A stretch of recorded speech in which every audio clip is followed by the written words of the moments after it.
All right. In this video, I'm going to solve a pretty typical DC circuit problem using Kirchhoff's rules, the loop rule and the node rule. And this video is really intended for my students in AP Physics C in the electromagnetism part of the course. This was actually an assigned homework problem, but if you're following along at home, here's the problem. You have a circuit with two different batteries in it, as you can see here and here. One battery has a known EMF and the other one is unknown. And I should say that it's assumed that these batteries don't have any secret internal resistances. And then you have two meters, a voltmeter and an ammeter. The ammeter is here, and the voltmeter is set to read the potential difference across the 50 ohm resistor. And it's also mentioned in the problem statement that you can see here that these are ideal meters. They're perfect. In other words, they don't interfere with the circuit at all. So the voltmeter takes perfect measurements. In reality, that's not the case. We know that voltmeters actually do change the flow of current a little bit. They're huge resistors, but nonetheless, they do siphon off a little bit of current that otherwise would have just simply traveled straight through this 50 ohm resistor. They do require a little current to go through them to get a reading whatsoever. They are inherently electromagnetic devices, so they need a current to interact with a magnet to move a needle, if they're analog, for example. This is not the case here. These are idealized meters that don't disturb the circuit in any way. And also, the wires themselves are also assumed to be perfect, and they offer no resistance whatsoever. And in the first part of the problem, you're told that the voltmeter actually reads 15 volts, and the switch S is open. And using that information, you're supposed to determine a variety of other things about the circuit. Really, the question is to find the EMF here, the unknown EMF of this battery over here. Along the way, you likely end up finding other things too. And so I've taken and redrawn the circuit down below. I made it a little bit bigger. I think it was a little cluttered here with the information all kind of squeezed in.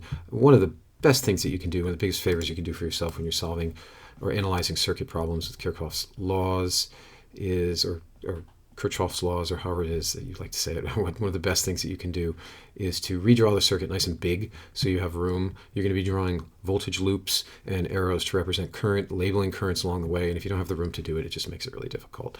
So here we are down at the bottom, and let me also label this resistor while I'm at it. Okay, so we were told, let's get down to it. We're told that the voltmeter says 15 volts right here. So I'm going to write in that value over here because we're going to use that, obviously. And the question then is to determine that. All right. So how to proceed? I think the best starting place with any problem like this is to label currents. And when you do so, you have to decide what the direction of the different currents will be in the different branches of the circuit. And I think there's a lot of stress over picking the right direction. And you don't have to worry about that. As you've heard from me before and you've seen in other videos, you kind of just pick the direction for these things. And when you're all done and you finish solving the circuit, if you got the direction incorrect, you wind up with a negative sign for the value of that current, which is just telling you that it travels in the direction opposite what you thought. And by the way, I am talking about conventional current in this problem. So I'm describing the direction of imaginary positive current flow. So I'm going to start off and do that.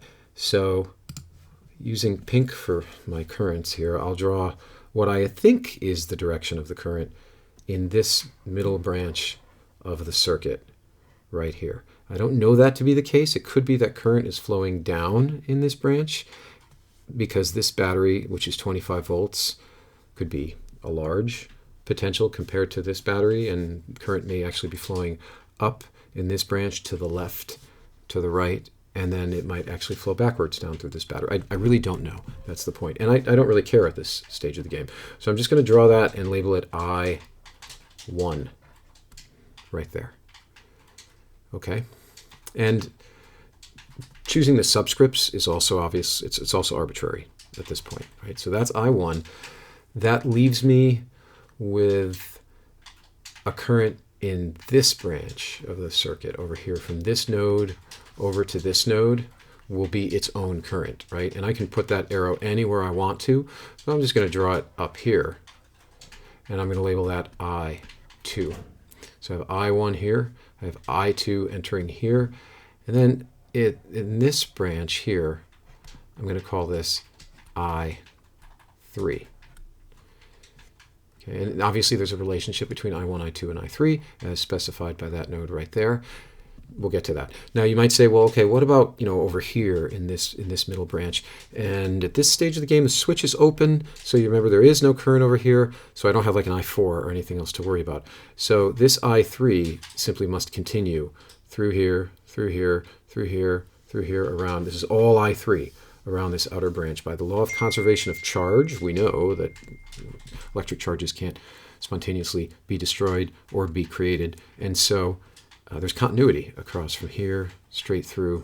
Nothing is actually flowing in this branch because of the open switch. So I'm done, right? I only have the 3 currents to worry about, and there's nothing else to consider. Again, because the switch is open. All right, applying the junction rule, one of Kirchhoff's 2 rules. The junction rule at this point right here, or again at this point right here, specifies that the current entering the junction has to equal the current leaving. The sum of the currents entering has to equal the sum of the currents leaving, in other words. Right? And so we can write that simply by saying that I1 plus I2, those are the 2 currents entering, must equal I3. And it's not immediately apparent how that's going to be useful to us, but I think somewhere down the road I have a sneaky feeling that we're going to need that. Okay, having said that, we turn to the loop rules, or loop rule, and likely we're going to have to do a couple of these in this circuit before we can wind up with a solution. So we'll pick a loop to begin with, and I'm going to say, just to be interesting, I'm going to pick a loop that you might find confusing, or at least maybe a little bit controversial. And that loop is going to be right here. And I'm going to draw, whenever I use this rule, I actually draw the path that I'm going to use as I walk around the circuit and inspect my voltage rises and drops. And I think it's crucial, really, really crucial to understand that there doesn't actually have to be any current flowing in that actual path. In fact, there is no current flow in the middle branch here because the circuit is open. And so this loop that I've drawn is completely idealized. It's a tool that I use. It's me inspecting the voltage rises and drops around the circuit, but the loop does not actually have to be the path of anything. There's no current traveling in this middle branch, and I can still get away with using that loop rule on that open, that open switch right there. That is absolutely crucial. I think there's a fundamental misunderstanding that happens with students when they first start applying Kirchhoff's laws, and that's that these loops have some physicality to them, and that actually they have to find a current flow path to use that as a loop. But it's much more theoretical than that, right? You don't have to have that at all. So I pick that as my loop. And as always, I want to have a starting point where I can just kind of focus my work. So I'm going to pick that right there. That point right there is where I start. I'm going to walk around the loop in this direction and make the claim that the sum of all of the voltage rises and drops around that loop must be equal to 0, like that. All right, so starting at that X right there, the first thing that I see is a 25 volt rise in electric potential. So plus 25 as I go up. And I come through here. It's an idealized ammeter, so there's no voltage drop across it. But let me just say that if that ammeter actually did have an internal resistance, if it had a tiny little resistance inside of it, little r, maybe 0.1 ohms or something like that, or 0.01, then I actually would have, at this stage of the game, I'd have a minus 0.1 times I3. And again, that is I3, right? Travels right across the top there because nothing goes down that middle branch. So I'm just pointing that out because it's possible you might see a problem like that at some point in the future. But again, it's an ideal ammeter, so I don't have to consider that, okay? We'll get rid of that internal resistance at this point. Okay, back to where I was. So no voltage drop, no voltage drop, no voltage drop, no voltage drop. Again, The wires are perfect too, so if they have no resistance between some point and some other point in them, then I don't see a voltage drop across that. If in fact they had some small resistance that was maybe proportional to the length of the wire, which is how it tends to actually be, then I would start to see voltage drop across these wires. And I have to account for that in my Kirchhoff's law of the loop. Well, in the loop. I don't have that scenario, so I can ignore it. So the next voltage potential difference that I have to contend with is this one right here across this 50-volt resistor. And I am told that I know that. I'm actually given that the fact that that's 15 volts. So that's good news, right? I actually know that to be 15. And it's going to appear to me as a voltage drop, not a rise, but a drop. And the reason for that is I'm going in, as I'm walking around my loop, I'm traversing the loop and passing over the resistor in the direction of current flow. The current enters, my I3 enters the resistor here, and it leaves here. And whenever you cross a resistor with your theoretical loop in the direction that your assumed current goes, then you have to write that as a voltage drop. In other words, I'm saying that this appears to be the positive side of the resistor, this appears to be the negative side. Better if I should say this is the high energy side of the resistor, this is the lower energy side of the resistor, talking in terms of positive current flow or conventional current. So I see that as a voltage loss, a voltage drop across the resistor. So I put that in here. I can literally say minus 15 because they gave that to me. All right, now I come all the way around, all the way around, all the way around. Let's take this outside loop. Actually, I lied. I can't do that. I said let's do this, where I assumed we're going to take this path right here. So now we're going to come and we're going to go up and we're going to go across this switch right here, all right? And I'm not sure what I'm going to see as I do that, right? I'm just going to kind of make up a name for this. Let's call this V sub S for the voltage difference across the switch, as if I took a voltmeter and I literally connected one terminal there and one terminal there. What would that voltmeter say? What would that read? And so I'm going to write that in here as a minus Vs. And now I'm going to claim that that whole thing must equal 0. Now this is not necessarily the fastest solution for this problem, but I just want to show you that it works. All right, I want to point out the efficacy of doing this. So far I haven't used my current I3 at all because I haven't had to. Right? And the reason I don't have to is because I've got this nice 15 volt potential difference that's being told to me across this resistor. But I do end up learning something rather interesting, and that's that this voltage across the switch, which is really a delta V, right? But I'm just, in the interest of time and to make things a little clearer, I'm not using those delta symbols for potential differences. So that Vs right there is going to end up being 10 volts. It has to be, according to this equation over here. Around this path, you must see a 10 volt difference across that switch. And that's going to be surprising for some of you because you're like, well, it's not a resistor. So why is there a voltage drop? There's no current flowing between that point and that point. It's not, yeah, right? It doesn't seem to make a whole lot of sense. Well, it does. I mean, first off, I'd say this is a resistor, really. It's an infinite resistor. It's an empty, it's a non-connection. Okay, but you're right, there is no current flowing across that. Certainly the equation delta V equals IR doesn't apply to this switch whatsoever. That equation that we use oh so often, known as Ohm's law, that only applies to resistors. That's a resistor equation. And actually only some resistors that are called ohmic, in that there's a linear relationship between the potential difference in the current through those resistors, right? So this is not kind of a ubiquitous equation. I see students learn this all the time, and they think that this pertains to a circuit. They think this equation is about circuits, or maybe, I don't know, this is the equation that relates to that applies to a battery or something. And that is just not the case.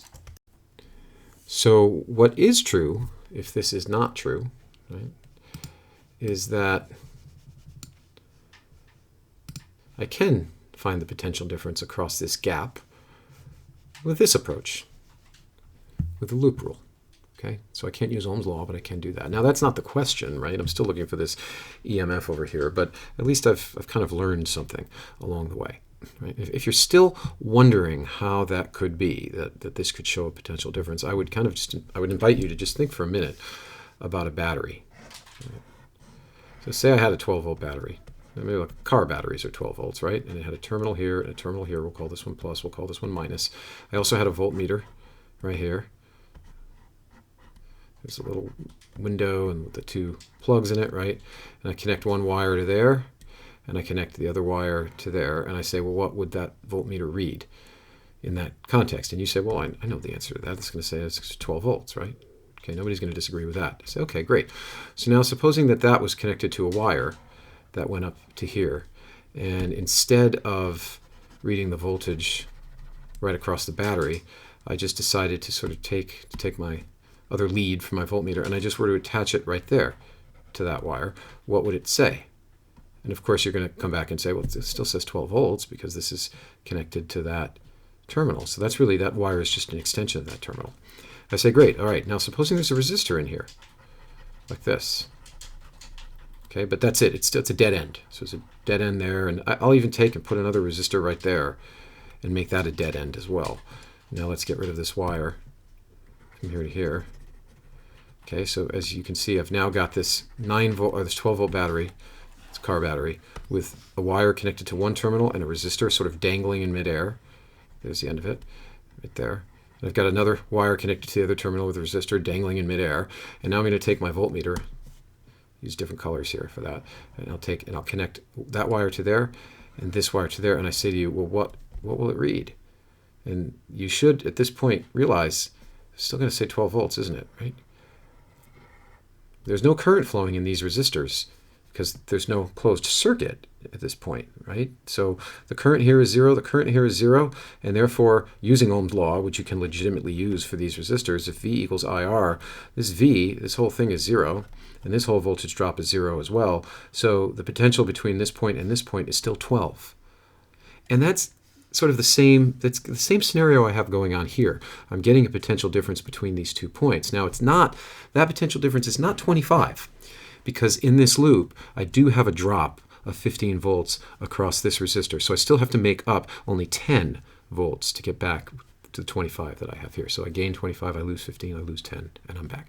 All right, so hopefully that makes the point that these loops can work in situations like this. Now, what have I learned about this particular problem?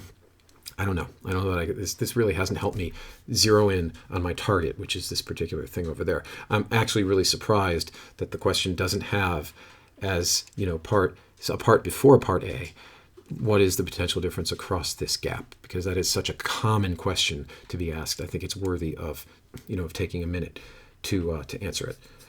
All right, well, that didn't get me anywhere, so I'm going to go ahead and just erase this little bit here. All right, let's see if I can continue on with some other information. So let's use different color. This time I'm going to take a look at the outer loop. Let's look at this particular path all the way around the outside, like this. And we'll keep going all the way around, kind of traverse the loop in this direction here, like this. And we'll keep going. Again, this is another loop that doesn't directly necessarily help me in my conquest to find the EMF of that left battery because it doesn't involve the battery, right? It's all the way around the outside. But still, I think it's worth looking at that. So here we go, loop rule. The sum of the voltage rises and drops, delta V, have to be equal to 0 on that outer path.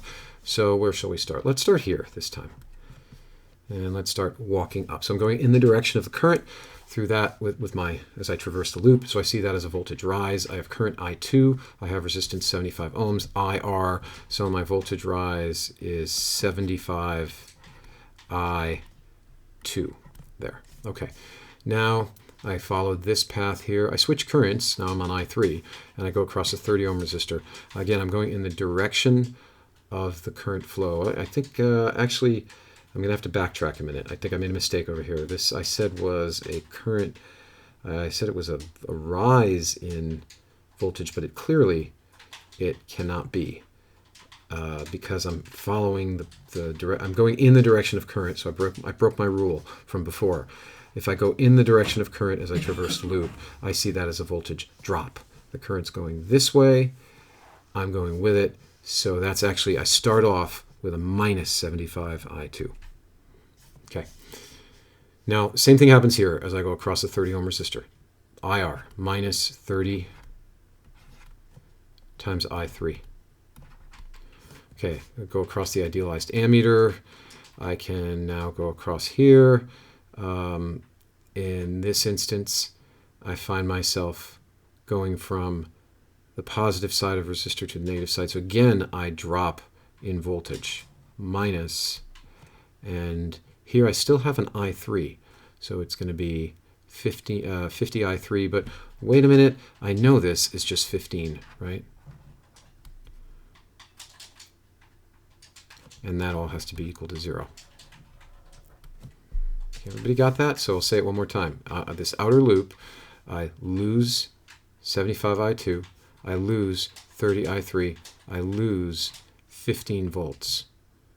Now at this point, a couple things should be apparent. I'm doing this naively and I'm doing it on purpose.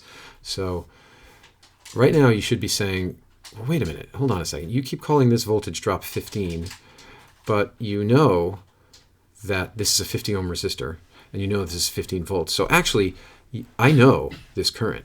I can immediately calculate what I3 is. It's knowable because I've got the voltage and the resistance of this resistor. So I should probably do that while I'm at it. I should probably calculate I3. That's one thing. The second thing you should be saying to yourself is, maybe this doesn't make a whole lot of sense, because how could it be that I have a negative, and a negative, and I'm winding up with 0 in this context? That seems to me to be impossible. So if you're wondering how that could be, it's actually pointing out something about one of these currents. And I said this a long time ago when I first started. I said picking the direction of the currents can be arbitrary. You just have to stick to it once you pick it. And it should be apparent that the only way that this can ever happen, this equation can be true, and it has to be true. The only way is if one of these currents is actually in the wrong direction. Right? If one of these currents is negative, then I wind up with a positive voltage difference. And that's exactly what I need somewhere in this equation. Is it this one? Is it this one? I'm not 100% sure. I am somewhat confident that it's I2 that I've chosen incorrectly. Just sort of looking at the direction of that battery and the direction of that battery, it would seem to imply that this current I1 actually travels up and then to the left up here. But I'm doing this on purpose just to show that it doesn't matter if you pick the direction incorrectly. Right? A little more thought in the beginning maybe would have made this a little more intuitive and have it make sense. But for the time being, I think it's okay just the way it is. All right, so two points to make. Now, let's just go ahead right now and calculate, since we can, the value of I3. So I know that I can say V, delta V equals IR, and I am applying this for this resistor. This is for the 50, this is the 50 ohm resistor right here, 50 ohm resistor. So I know that I've got 15 volts, and that's equal to I3, and then I have a 50 ohm resistor right here. So I go right ahead, right, and I calculate the value of I3, and that's 0.3, of course, right? So that tells me that I3 equals 0.3 amps. We'll put a little box around that because that might come in handy later on, all right? And again, it's assumed to be in that direction right there. So, well, all right, armed with that information, I can take that and plug it in here for I3. And then this equation will become minus 75 I2 minus 30 times 0.3 minus 15 must equal 0. Great. So now I'm getting somewhere. I can go ahead, now I can find I2 simply by solving this equation right here. So 30 times 0.3, that's 9, right? And 9, negative 9, and negative 15 is what? Negative 24. So negative 75 I2 minus 24 equals 0. And that then will tell me that I2, see we're going to get a negative value now for I2, which is what I implied earlier, that this current I picked in the wrong direction. That's totally fine. So it's going to be 24 divided by 75, which is almost the same thing as 25 divided by 75, but not quite. And this comes out to be negative 0.32 amps. All right, now we'll box that. So I've got two of my currents. I'm getting closer to what I want. I still don't have this particular, an answer for this right here. But at this stage of the game, I can actually go ahead and calculate I1 now that I know I2 and I3. So from this equation up here, right, let's do that. Let's take this. Oops. Let's try that again. Let's take this guy right here. Okay, let's come all the way down up to here with it. And let's say I1 would be helpful to know, I think. So that's going to be equal to I2, I should say I1 plus I2. I2 is negative 0.32, and that's going to equal I3, which we already know to be 0.3, like that. So then solving for I1, I find out that this is, that becomes positive 0.32 on the other side, is 0.62 amps, like that. And we'll put a box around that. So that's cool. Yeah, I now know all currents that I've drawn in this circuit, and I've drawn one of them, assumed one of them was in the wrong direction. All right, what can I now do with that? Well, at this point, I basically just have to make one more loop to figure out what this unknown EMF is. And I have my choice. I can pick a variety of different loops, but I think I'll probably pick one that uses this voltage across this switch just because I found it.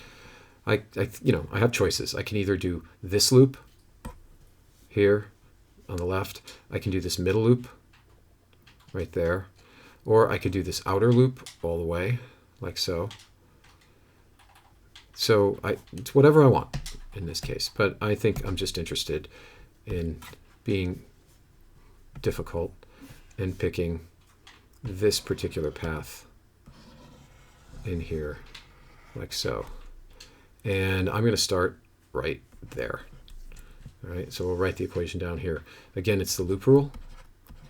Sum of the voltages, sum of delta V's has to equal 0. So let's begin at this point right here. So I'm going from as I traverse my loop in the clockwise direction, I walk from the negative terminal to the positive terminal, which is the same thing as saying I go from the low energy side to the high energy side of this particular battery. If I am talking about positive charges or conventional current, that is, this is the low energy side and this is the high energy side if you are a positive charge. So since I am, I'll do that. Start here, go there. I see a plus capital epsilon there. That's the answer that I'm looking for. That's the question. It's only part A, by the way. Now I go minus. Now I traverse this resistor here. That's current I1 at 20 ohm resistor, so IR. But wait a minute, I know I, so I might as well just go ahead and plug it in. So it's going to be 0.62 times 20. Okay, now I go here and I cross this resistor, I3 30. I know I3, it's over here, it's 0.3. So then I say minus 0.3 times 30, like that. Again, it's negative because I am going around my loop in the direction of current flow. Now I come to this battery, I'm coming down here, and I'm going, as I traverse my loop, I'm going opposite the direction of the potential rise. I'm going from the plus terminal to the negative terminal, from the higher voltage side to the lower voltage side. I'm going downhill, effectively. So I would see this as a voltage drop. Okay. And I did this on purpose to show you, to illustrate that fact that when your loop ends up tracking through a battery in this direction, you see it as a loss of voltage. And now I come to this most interesting switch which I had before, which actually has a higher voltage side here than here, because remember from the first part of our problem, we were losing 10 volts across this switch when we went around in a clockwise fashion with a Kirchhoff loop. So I'm now, as I walk around this loop, I'm actually going from this side to this side, so I'm seeing that as a 10 volt gain. Yeah. And now finally I'm back to here. And that's it. Resistance-free wire, no more voltage drops or gains across this stretch of wire, and I'm back to where I was at the beginning of the loop. That all has to equal 0. Well, that's great, because that I can solve very quickly with my calculator, just to get the answer for the EMF, so you can appreciate what it is. So this comes out to, let's see. So I've got 20 times 0.62, which is minus 12.4. And then over here, I have 0.3 times 30, which I already know to be minus 9, I believe. Then I have minus 25, right? And then I have plus 10, like that. And together, that must all equal 0. Correct? Let me just see for a moment. Make sure I haven't made any mistakes. Yeah, I've got the 0.3 amps. That's that, that's that, that's that. Yeah, it looks good. Okay. All equal to 0. All right. And then we'll just do a little bit of addition and subtraction. So this whole thing simply reads now epsilon. I have negative 12.4. negative 9, negative 25, plus 10, and the whole thing reads minus 13, no, positive, plus, right? No, negative 12.9 minus 9. Oh, sorry, it's minus 25, my mistake. Sorry about that. Sometimes it's the easiest parts that are the hardest, right? So, negative 12.4 minus 9 minus 12, at least when you're making videos. The most stressful part is actually doing a calculation live. All right, I have, for all of those, negative 36.4 equals 0. And so that tells me that the EMF of my battery is 36.4 volts. I've got the answer to part A right there. So now you can actually appreciate maybe a little bit why, with a 36.4 volt battery here, I'm going to go ahead and write that right in, because I probably need it for the rest of the question. You can appreciate why, yeah, this current I2 does not go to the right. This battery pumps conventional current up, up, up, up, goes that way, and some splits and goes that way, like so. All right. And remember, this battery, at this stage of the game, is not doing a whole lot, right? There's no current in here anyway, inside this branch of the circuit. There will be in a minute, but there isn't yet. Okay, so 36.4 volts for that battery there. All right, now, that's half the problem. Let's look at the rest. So what will the ammeter read when the switch is closed? Well, the good news is I know the potential difference across this now. This battery is known, okay? But when I close the switch, some things change. And first and foremost, I have to now reconsider the currents in my circuit. So the problem changes tremendously. And this math that you see over here may or may not apply anymore. So probably the best thing that I can do is, I would assume, I think, erase it at this point. So let's go ahead and do that.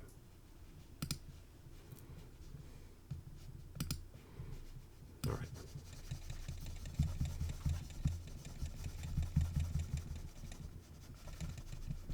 Certainly I don't have that 15 volt reading on my voltmeter anymore. I'm going to leave that alone. Actually, I'm not, because I'm going to change something. Okay, so this is unknown at this point in time because that was only pertinent when the switch was open. So lots of things have changed. Let's get rid of this. All right, we'll clean this up. In fact, I'm just going to get rid of that voltmeter totally because it's going to not help me do anything at this point. All right, so I don't need that. And let's get rid of this loop like so. And let's rewrite this in gray. It's 36.4. And we'll clean the whole thing up. So now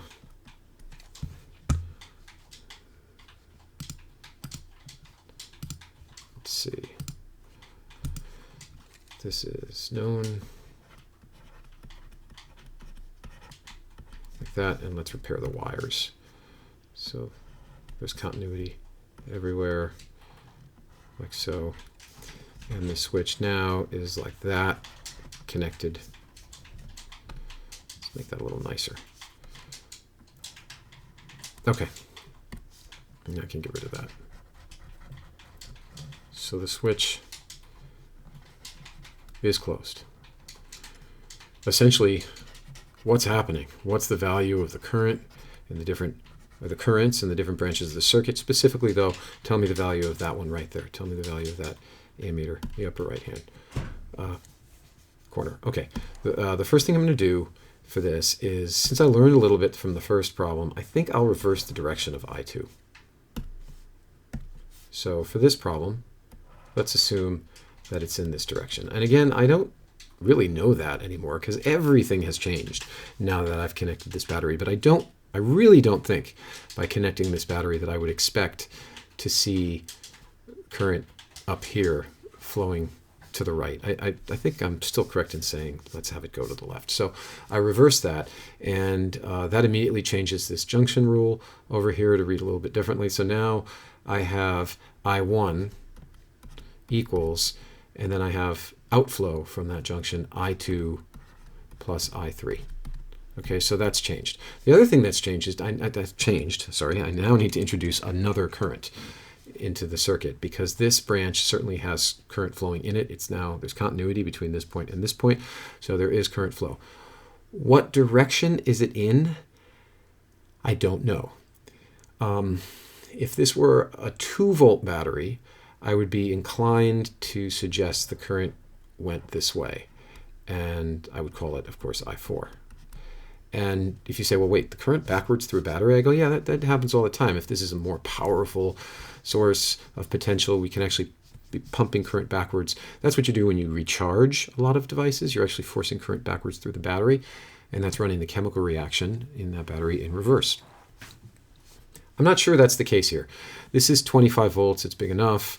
I don't know with any certainty which way this current is. It could very well be that this I4 goes this way, like this, and then together at this junction, I3 comes in, meets with I4, and makes, you guessed it, I5, like that.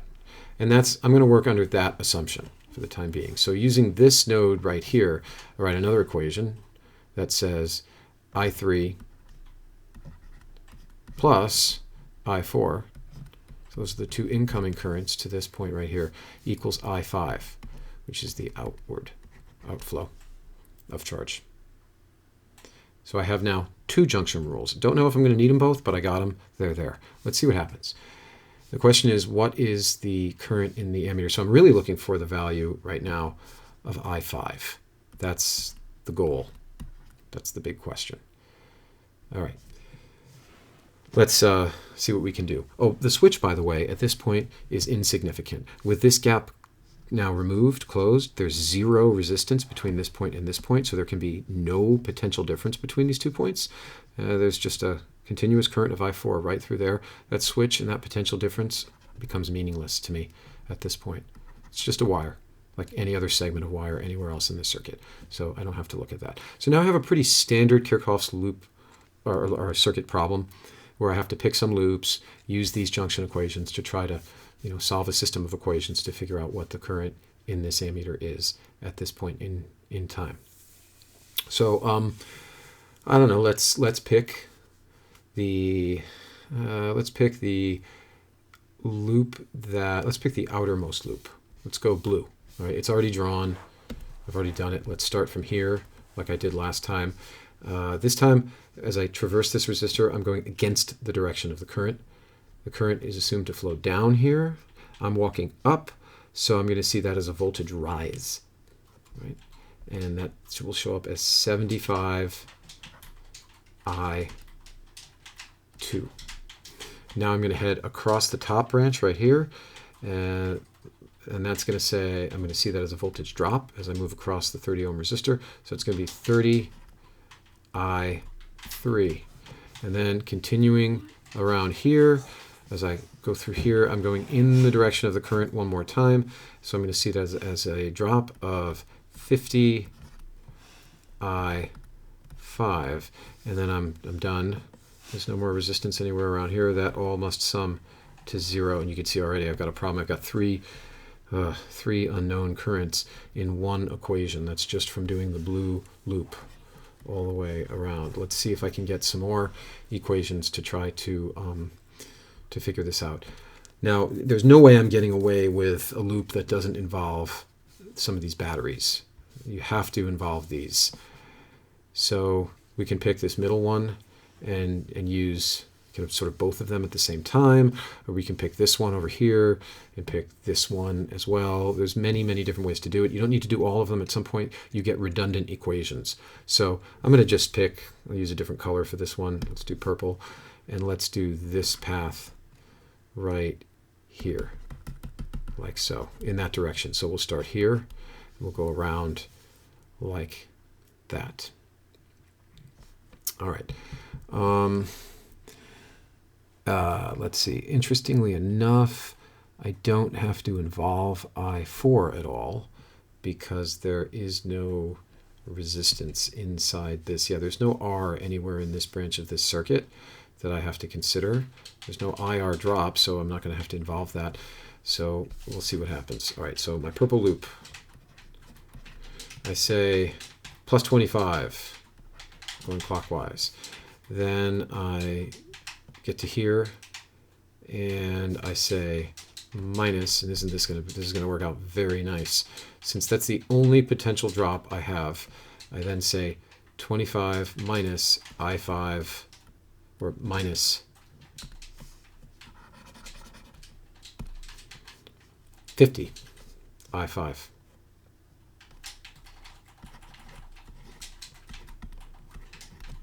Equals 0. And I luck out. Isn't that nice? Right? The reason I'm getting lucky here is because there's no resistance in this inner branch right here, I don't have to involve I4, so I don't have something like a minus I4 times some R. So this equation has one unknown in it, which is super sweet because then I can immediately solve for the current, right, in this case. And of course I find out that I5 is equal to 0.5 amps. And in fact, that's the answer. That's what I was looking for. If you look back at the problem statement, it was to find the reading on this ammeter right here, which is clearly showing the value of I5, which I just calculated to be 0.5 amps. Now, actually, you can probably tell I stopped the video and I just jumped back in because you can also see there's additional work on the screen. When I was doing this, I got so involved in the process that I forgot that that's in fact what I was looking for. I thought I found I5, but I forgot what I was looking for. So I went ahead and I started writing additional equations and analyzing other loops. And you can see I've actually erased some of it since, but in the time that I edited out from the video, I actually went ahead and looked at other loops. I ended up solving a system of equations to try to find, well, basically everything. At some point I found the value of I2 and the value of I3 and the value of I1. But none of that is actually required. And I just want to point out that when you do these problems, it's very easy to forget about what you're looking for because Kirchhoff's rules are really a system. And as you start traversing loops and writing down junctions and everything else, you sometimes do forget where you were starting. And in this case, that happened to me, and I went ahead and I just started solving, as I said, a system of equations to get everything else about the circuit that I might be interested in. And while that's interesting, the video was getting long, and I think it's not really pertinent to the solution to this problem. So I am, in fact, done at this point, and I lucked out. And as I said a few minutes ago, the reason that this ended up being so simple is because there isn't an additional resistor in this branch of the circuit. Had there been such a resistor, then this equation here, this purple equation, which is this loop over here on the right hand side, would not have been so simple, and I would have had something like a minus I something times I4, whatever that resistor was. And if that was the case, I would have had to know I4, and in order to know I4, I would have had to solve a system of equations involving other loops so I could get I3 and perhaps I1 so that I could figure out what that I4 was. Again, I lucked out and I didn't have to do that, and it might bother you. It does bother me when I look at this circuit naively and I kind of say, well, wait a minute, how come I never ever had to concern myself with the value of this battery over here to know the current in this ammeter? I wind up with this 0.5 amps, and all I did was just do this one purple loop that I did over here, and it doesn't seem to end up mattering what this is, even though I found that in part A, right? And yeah, it does in fact work out that way, interestingly enough, simply because of the fact that I know that around this closed loop, I have to have the voltage rises and drops summing to 0. So if this were a different value other than 36.4, it seems to have no bearing on this problem. And maybe the best way to understand this is for me to just erase this connection here. Let me just redraw these. Maybe like right there, right? There really is no difference. I'm not actually changing the circuit at all. I'm just making it look a little bit different, just to kind of satisfy things, satisfy your need to see it this way. Let me just kind of make this there. We'll put the little resistor there. We'll come around, right? This is the exact same circuit that I had before. Nothing has changed. This is my 50 ohm resistor right here.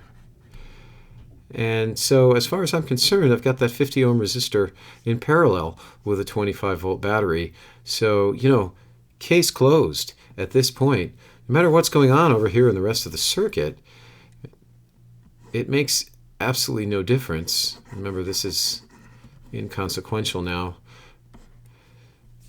No matter what, a 50 ohm resistor in parallel with a 25 volt source, there must be 25 volts of potential difference across this resistor.